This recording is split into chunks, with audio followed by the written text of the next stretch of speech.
യഹസ്കൽ 9. അനന്തരം ഞാൻ കേൾക്കെ അവൻ അത്യുച്ചത്തിൽ വിളിച്ചു, നഗരത്തിന്റെ സന്ദർശനങ്ങളെ അടുത്തു വരുമാറാക്കുവിൻ, ഓരോരുത്തനും നാശകരമായ ആയുധം കയ്യിലെടുക്കട്ടെ എന്ന് കൽപ്പിച്ചു. അപ്പോൾ 6 പുരുഷന്മാർ ഓരോരുത്തനും വെൺമഴു കയ്യിൽ എടുത്തുകൊണ്ട് വടക്കോട്ടുള്ള മേലത്തെ പടിവാതിലിന്റെ വഴിയായി വന്നു.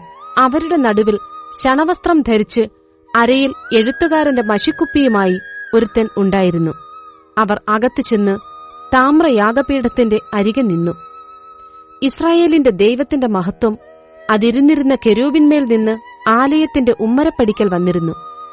പിന്നെ അവൻ ശണവസ്ത്രം ധരിച്ച് അരയിൽ എഴുത്തുകാരന്റെ മഷിക്കുപ്പിയുമായി നിന്നിരുന്ന പുരുഷനെ വിളിച്ചു.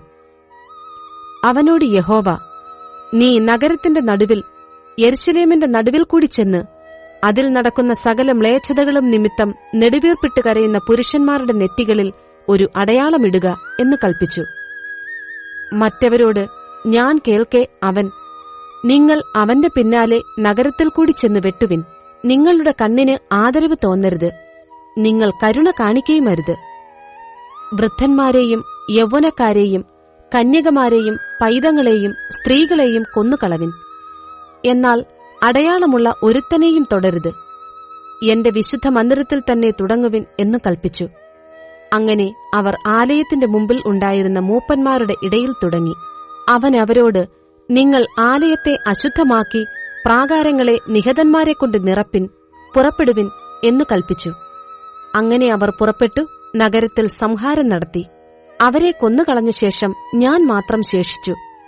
ഞാൻ കവിഴ്ന്നു വീണു.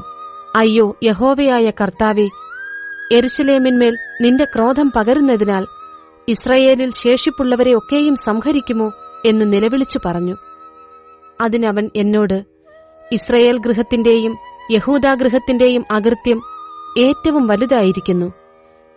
ദേശം രക്തപാതകം കൊണ്ടും നഗരം അന്യായം കൊണ്ടും നിറഞ്ഞിരിക്കുന്നു. യഹോവ ദേശത്തെ വിട്ടുപോയിരിക്കുന്നു. യഹോവ കാണുന്നില്ല എന്നവർ പറയുന്നുവല്ലോ. ഞാനോ എന്റെ കണ്ണിന് ആദരവ് തോന്നാതെയും ഞാൻ കരുണ കാണിക്കാതെയും അവരുടെ നടപ്പിന് തക്കവണ്ണം അവരുടെ തലമേൽ പകരം കൊടുക്കും എന്നരുളി ചെയ്തു. ശണവസ്ത്രം ധരിച്ച് അരയിൽ മഷിക്കുപ്പിയുമായുള്ള മനുഷ്യൻ എന്നോട് കൽപ്പിച്ചതുപോലെ ഞാൻ ചെയ്തിരിക്കുന്നു എന്ന വസ്തുത ബോധിപ്പിച്ചു.